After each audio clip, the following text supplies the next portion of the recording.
name is Jasmine Passmore, and I am with Elmira's Hope Alliance. Elmira Hope Alliance is a grassroots, multi-organizational alliance working to improve the Elmira community by addressing citywide issues that include racism, social economic injustice, voter education, employment, crime, and economic development.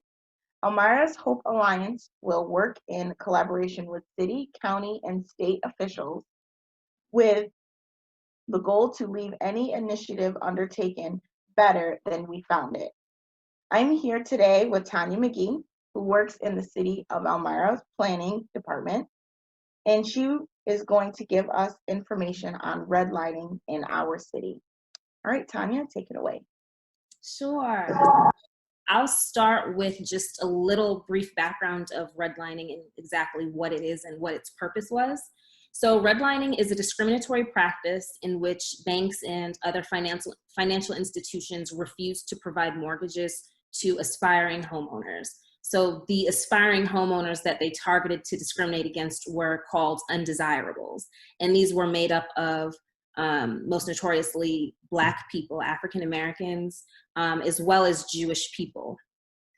So the neighborhoods were marked red if there was a large presence of these people saying that this is a neighborhood that is declining, or if there was a migration of people of color and undesirables to those areas, it was probably a hazardous neighborhood.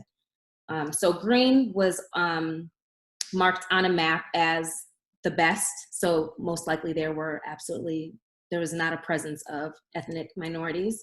Yellow was definitely declining, and blue was still desirable.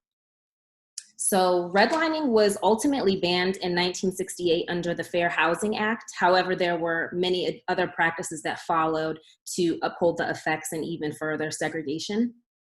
So I'll start with contractual agreements called housing covenants were created where it was blatantly written that this home would not be purchased, leased, or occupied by undesirables.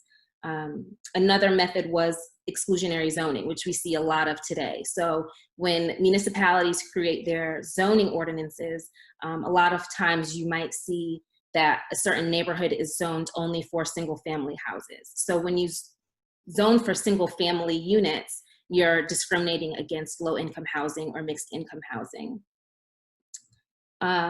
Most recently, we saw Trump's repeal of the Affirmatively Furthering Fair Housing Act, which was originally presented during the Obama administration in 2015. And this told municipalities that were receiving HUD funding that they must create plans to address bias and discrimination. So without that, that document or that plan, there's a lot of people that are being swept under the rug and not being provided efficient housing, and also encouraging suburbs. So lastly, I'm going to show you the redlining map for the city of Elmira. As you can see, the majority of the redlined areas are on our east side near Sullivan, Judson, and near St. Joseph's Hospital in Census Tract 7. Other areas include West Water Street along the water. And you can see that we don't have to necessarily be a large legacy city to really see these detrimental effects of redlining, because the red is all shown in our current census tracts 6, 7, and 10, which are our most highest tracts of poverty.